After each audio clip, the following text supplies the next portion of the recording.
जगाचा विज्ञानेश्वर। ते अर्जुनाचे अंतःकरण वज्राहून कठीण, कोणाच्याही विनंतीला वश न होणारे, अवेद्य असताना करुणेने त्यावर वरचढपणा केला, ही नवलाची गोष्ट आहे।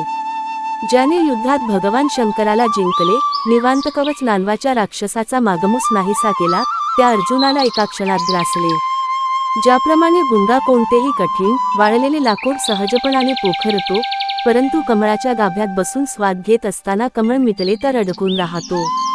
आपले प्राण जात आहेत तेव्हा कमळकळीला फोडून बाहेर यावे हे तो जाणत नाही, त्याप्रमाणे स्नेहाला स्वाभाविक कोमलतेने कठीणपणा येत असतो।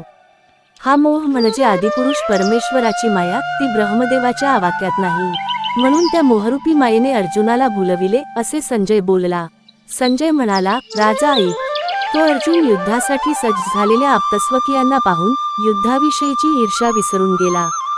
क्षत्रिय वृत्तीच्या अर्जुनाच्या चित्तात दया कशी उत्पन्न झाली हे सांगता येत नाही। त्यानंतर तो श्रीकृष्णास म्हणाला, येथे राहणे मला बरे वाटत नाही, कारण माझे अंतःकरण अतिशय व्याकुळ होत आहे। आम्ही या सर्वांना वधावे या नुसत्या कल्पनेने वाचा अडखळते। रामकृष्ण हरी। हा ज्ञानाचा प्रवास रोज सुरू राहणार आहे। व्हिडिओ आवडला असेल तर लाईक करा आणि उद्याचा भाग चुकू नये म्हणून चॅनल सबस्क्राईब करा।